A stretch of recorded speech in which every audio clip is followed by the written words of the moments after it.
as long as we've been making video games, we've also been attempting to work around the limitations of the medium. Maybe the hardware isn't yet powerful enough to match our concept, or there may not be an existing tool we need to implement a mechanic. And although a console's hardware power may seem to have strict upper limits, these barriers can be bent and broken with smart design. In this analysis, we'll take a look at the clever ways that game designers have circumvented limitation while designing a game. We'll see that most limitations occur as part of the hardware, and that developers can make clever use of visuals, sound, and data storage to maximize a console's performance for their game. We'll also discuss the importance of limitation and whether it actually presents a true obstacle or merely the illusion of one. Lastly, we'll explore difficulty conceptually to argue that limitations are not always hardware-based, but can also arise from a game's design. Regarding game design, you might sometimes hear it sarcastically said that it's not a bug, it's a feature. The truth is, many features of games actually start out as bugs that somehow inspire the creator to adopt them into the game. For example, the increasing difficulty of Space Invaders was actually an accident. Game creator Tomohiro Nishikado found that the speed of the game was directly affected by the amount of remaining enemies, because the processor wasn't powerful enough. A lot of enemies meant a slower game, but as enemies were cleared, the processor strain became lessened and the game sped up. Rather than somehow adjust the game to compensate, this bug was left in the form of progressing difficulty. The original Metal Gear also shows an early example of such a problem. Originally for the MSX, a Microsoft console that preceded the NES, the game was intended to be an action title, but given the limited number of on-screen objects possible, the game was instead designed with familiar stealth mechanics that the series is known for today. Without their backs to the wall, the developers would not have opted for this changing game tone, but it proved successful in continuing the franchise all the way to the present day. Sometimes, the feature and bug argument doesn't show itself in a game's final release, because it has been cleverly hidden by the developers. Later generations of game consoles were much more powerful than the NES, but they still had serious limitations. The main difference here is that the relative power of newer consoles allowed more room for storytelling and atmosphere, which meant that these limitations could be incorporated into the game to help set the game's tone. The PlayStation title Silent Hill used its fog in a creative way. The game's world is covered in fog that obscures most of the landscape in front of the player, which adds to the tension and atmosphere of the game. But it was actually added because of the console's limited ability to show objects far away from the player, commonly called the draw distance. The same technique was widely used in the 5th generation of gaming, for games like Turok and Super Mario 64. These games, however, didn't attempt to justify the obvious visual limitation. A low draw distance can lead to pop-in and flickering, so fog was added to Silent Hill, killing two birds with one stone. Distance was no longer a problem, and the game became even more claustrophobic and tense. Instead of trying to hide the console's limitations, the developers highlighted them by working them into the narrative. Using a conspicuous graphical change to tell part of a game's story is actually more frequently done than you might realize. For example, the original Deus Ex, released in 2000, took place in New York, but didn't have the Twin Towers in the city's skyline, because of memory limitations. The in-game explanation for this is that the towers were destroyed by a terrorist attack.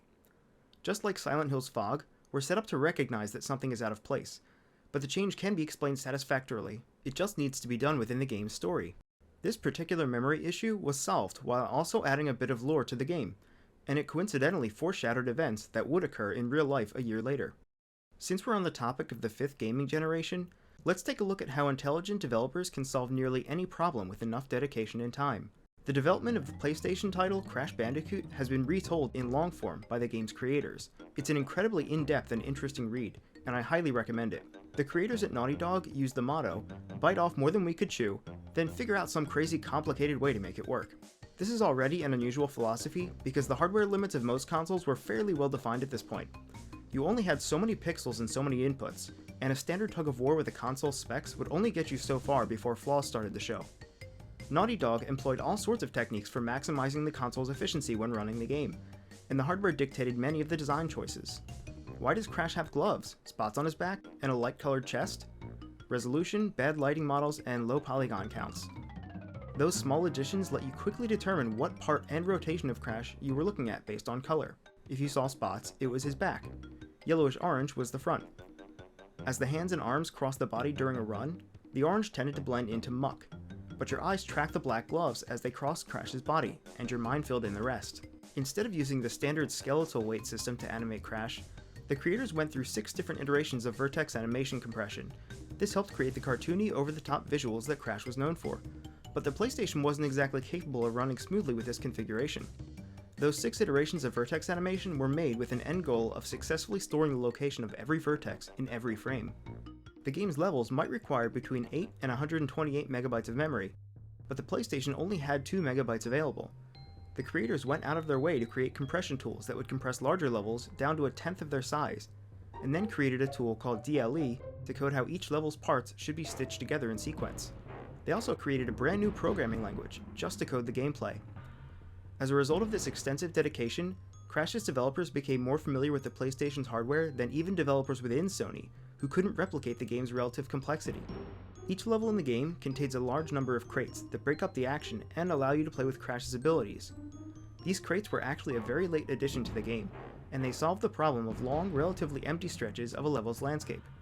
Their very low polygon count was perfect for the efficient use of computational power, and they were so fun that they became a core component of the gameplay. There's so much more we could talk about here, but if you can spare a few minutes to read the original article, you'll find it fascinating. Before we leave this topic, there's one more example that exemplifies all that we've discussed so far. In 1999, id Software's Quake 3 was released.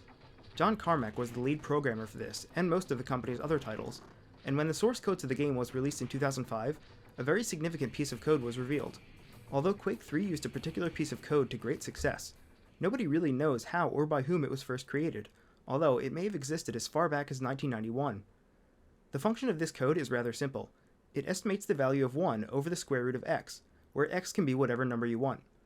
It's called the inverse square root. So why is this significant? When Quake 3 was being developed, expressions like this that involved division were handled by floating point operation, which involves converting numbers with decimal points in them into a language that the computer can understand. For example, we might want to take the inverse square root of 7, and then turn it into a bunch of zeros and ones. The problem with this floating point system is that it's fairly demanding on hardware. It's more expensive to divide than it is to add and subtract, and if a game is doing this kind of calculation behind the scenes, it would take up a lot of computational power that we could use to provide a smoother experience. So if we could find a way to make the same calculation in a less taxing way, even a minor improvement in performance would be huge if we had to run the computation thousands of times per second. So what does this code even do? Every surface on screen during typical gameplay is made from innumerable smaller segments, and each segment attempts to realistically light and shade as if it had a light source. As a result, a surface made of just 10 smaller segments performs the computation 10 times per frame, and at 30 frames per second. Now do this computation tens or hundreds of thousands of times per second for all the visible surfaces on the screen, and you may run into some performance issues.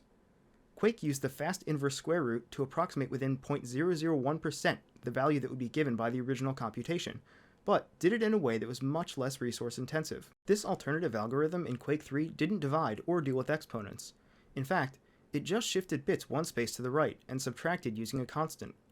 The result is then run through an estimation method first developed by Isaac Newton, and the final value is indistinguishable from the one that would be given by doing a more expensive computation. In other words, the algorithm finds the inverse square root in a completely different way, and is still 99.99% accurate. In fact, this computation was 4 times faster than traditional floating point division, so each of the tens or hundreds of thousands of operations done per frame would be 4 times more efficient, freeing up resources for other parts of the game. It's as if you were hired to map out an undiscovered piece of land all by yourself, but then 3 of your friends offered to help you. You'd explore the land 4 times faster, and the time you saved by not going around all alone would allow you to finish the map sooner. The origin of this magical constant in the algorithm remains a mystery, but this is probably its first use in gaming.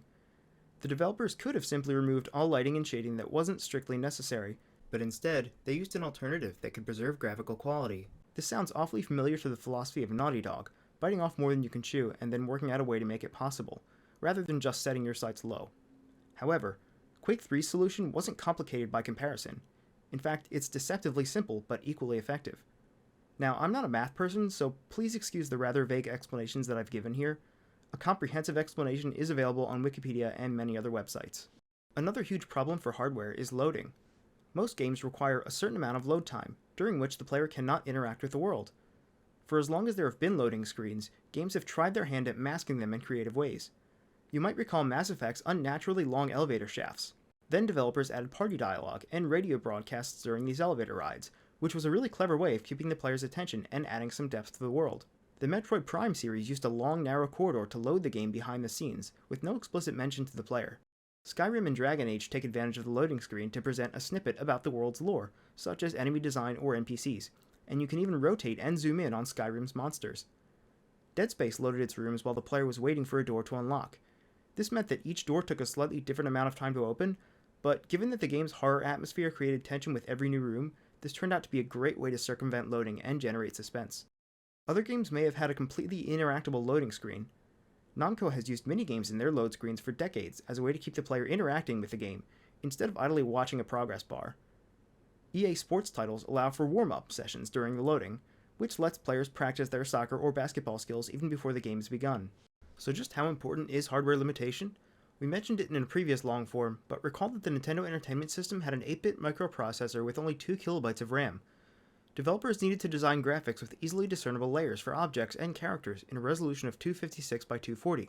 Shigeru Miyamoto, who created Mario, apparently once told an interviewer that the NES was not capable of displaying both Mario and Yoshi together at any time, which is why we had to wait until Super Mario World for the SNES to see our favorite green dinosaur. But many other aspects of the NES's hardware limitations are still apparent in his work.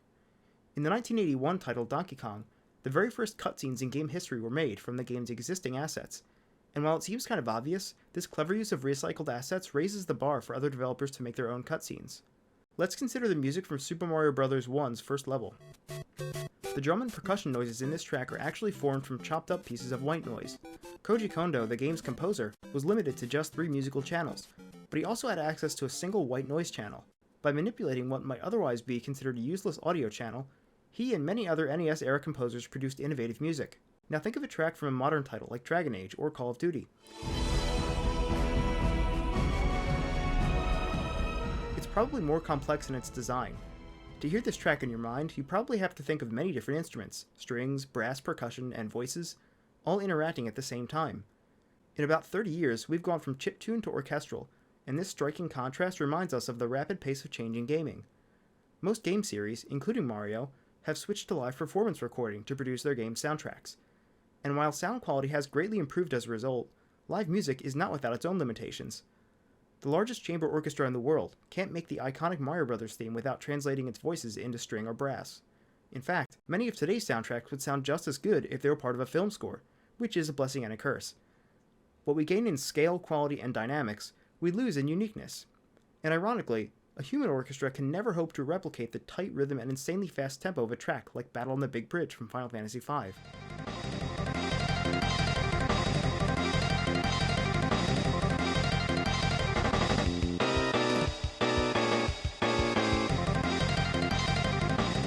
So in short, it's difficult to make a 30-musician orchestra sound so simple that its melodies can be played on NES hardware, and vice versa, without extensive modification. The NES did a lot with its simple hardware. Each beat had to be carefully placed in a game's tracks, because there was hardly any room at all for inefficiency. Each of the 3 musical audio channels had to be used with maximum value, and a lot of work went into tuning these channels to produce an acceptable track. Each passage of a track would probably use audio channels in a creative way, or at the very least, in a way that made coherent music, even with such strict limitations. With so little to work with, composers focused on simple, catchy melodies. Personally, I find older game music to be more memorable for this reason, although nostalgia and repetition certainly influence my opinion. If you can't have a sweeping orchestral piece, you might as well try for something that's catchy and unique. Composers were therefore forced to be creative in making soundtracks. More current hardware allows for much broader strokes and can impart a huge number of emotional subtleties into games. The high value of the NES's 3 audio channels made for good music, and some themes still persist in the industry today. In fact, music on the NES hardware is so iconic that an entire genre of chiptune music is now widely popular. The next game generation traded sprites for polygons and shading, and pushed graphics into 3 dimensions. One of the most clever and useful innovations here was the pre-rendered background. A pre-rendered static background could create the illusion of 3-dimensionality without being taxing on hardware, and only important objects needed to be rendered in 3D. This was used to great effect in the original Resident Evil, as well as its enhanced GameCube remake. Of course, pre-rendered backgrounds are static and unresponsive to play, and the angle of view cannot be easily changed. Even though they have their own limitations, pre-rendered backgrounds provided just enough leeway for some older games to greatly improve aesthetically. Final Fantasy has used this technique to great effect on the PlayStation, allowing for seamless transition between gameplay and cutscene, which amplifies the cinematic effects of these games. On the SNES, pre-rendering was used to snapshot the playable characters for the Donkey Kong Country series. These snapshots were then imported as 2D sprites into the game, providing unique and, for the time, highly detailed character models. Here's a really interesting and clever workaround for graphics. The PlayStation 3 title Wipeout HD renders at 1080p most of the time. Without a creative adjustment, the game might suffer from dips in frame rate and graphical glitches. The developers used a technique that permits a dynamic resolution in-game. The resolution of the game can be changed frame by frame so that the overall experience feels smooth and seamless, and since these changes occur within a 30th of a second, they're much less intrusive to the player than a dropped frame here and there. These simple examples of progression in audio and video are the low-hanging fruit of clever solutions. They're pretty much inevitable as better hardware allows for more complexity, but we could make a huge list of the creative changes in games because of any console's limitations. We can see here that problem solving in games is generally possible, even when it appears otherwise. The complexity and size of game engines and mechanics are a huge double-edged sword. The optimal path to solve a problem may not always be immediately available. Maybe the source isn't actually what it seems, or a tentative solution interacts unpredictably with other mechanics, but the vast array of potential solutions with which we can try and experiment are similarly inflated because of the variety of the game's system. Problematic or taxing graphics can be improved by changing the behavior of light, rendering an object in variable quality depending on the distance, or changing the resolution only when the player can't tell. Just as there are countless ways that a problem can arise, there are countless ways that you can go about solving it. So even though limitation is a normal part of game development, it's not nearly as important a factor as you may discover. Hardware specifications are a garden that encloses your game, but you have the freedom to decide exactly how to grow it. So instead of hard barriers, these limitations almost beg to be bypassed and manipulated through careful planning and critical thinking. Now let's get a little conceptual. Difficulty. Game difficulty is a challenge, for any designer because it has so many working parts. It has to challenge the player, but not alienate them. It has to be lenient, but not a pushover. In short, it has to produce flow, a state bestowed on a player when the game is correctly balanced and engrossing. The ideal game will exactly match a player's ability dynamically, adjusting as the player becomes better and better. While most games use some kind of opaque difficulty selection, opting for the more creative solution can be a tremendously rewarding experience for the player. Dark Souls 2 does this well. If the game is not challenging enough to keep pace with the player's abilities, the player can use an item to raise the difficulty of an area. If the game is too difficult for the player, he or she can invite a friend to join their game world so that they can progress cooperatively. These solutions are more creative than a simple difficulty menu because they allow for easily predictable results, which helps to maintain flow. I don't know what the difference is between normal and hard modes before I start a game, but I know that having another human player in my game makes any scenario a bit easier, so the difficulty is selective to the player. When you don't pay attention to game and player flow, it's easy to lose the player. When a static difficulty just won't do to appeal to a large group of potential customers, it pays to give the player more control over the game's challenge. Game designers have tried their best to prevent the disruption of flow through difficulty, and the ways that a game can be tweaked during gameplay are nearly unlimited. Older games tended to have discrete, opaque difficulty settings that were set in stone. Instead of a simple 3-tiered difficulty menu that's locked down once you start a game, today's games may adjust dynamically as you play. Resident Evil 4 and 5 both scale their difficulty downward if you die too much. Some RPGs, like Bravely Default, allow you to turn off random encounters entirely, or disable money and item drops for more challenge. Most competitive games try to match you with other players of similar skill level, like Hearthstone, or similar character level, like in Diablo 3 or Dark Souls. In the Mario Kart series, a player in last place is much more likely to get a powerful item than any other racer, and for players that are very skilled, the often reviled rubber banding system was implemented. If a player gains a substantial lead while in first place, computer-controlled racers receive a noticeable increase in speed, so that the AI can catch up. Rubber banding enables the AI to always be within close proximity to the player, no matter their skill level. Fallout 3 and The World Ends With You both employ a difficulty slider, so that literally anyone can find the correct level of challenge for them. Rewards scale with difficulty, of course, but the option to change difficulty anytime means that each player has a concrete goal to work towards. This might be the option with the widest possible application, and it can also show up not as a slider, but as part of the game's design.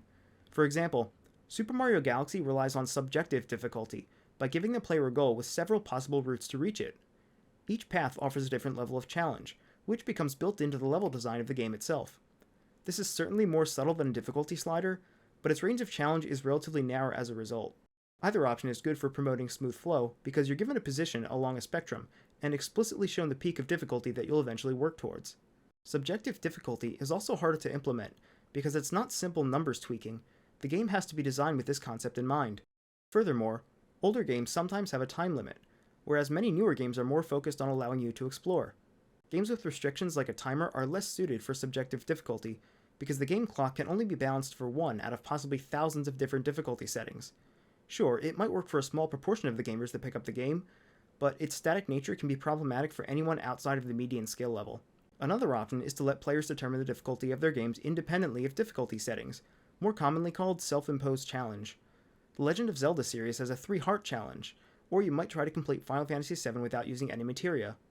A really interesting challenge is the Nuzlocke challenge in the Pokemon series.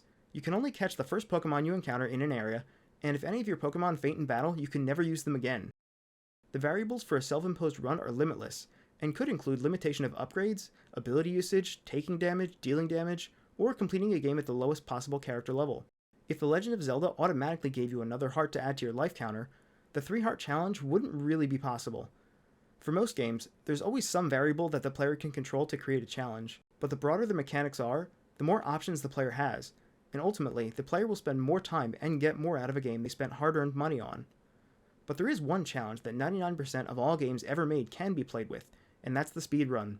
We could devote an entire long-form analysis to the history and complexities of speedrunning, but suffice it to say that it's the most widely popular challenge run in gaming. If you've ever watched Games Done Quick's week-long gaming speedrun marathons, you've seen that challenge runs can not only bring gamers together in friendly competition, but can also unite them in working towards a common goal. To date, the marathon has raised nearly $3 million for charities like Doctors Without Borders and the Prevent Cancer Foundation. If you haven't seen GDQ's gaming marathons, then you should use up all your vacation days and stay at home like a cretin and watch, because in my opinion, it's one of the greatest gaming events of the year. Although it appears static, game difficulty is perhaps one of the most malleable mechanics a game can offer. The traditional 3-tier difficulty setting becomes less and less frequently used as new games come out, because the gradual shift from challenge to exploration in games over the last few decades is more appropriately served by wide-ranging and dynamic challenge that can fit the skills of almost any player. As long as developers can maintain flow throughout the game, the particular difficulty system is irrelevant, but giving players more options is almost always a good thing. Everything we've mentioned here is just the tip of the iceberg when it comes to finding intelligent ways to solve problems in game design.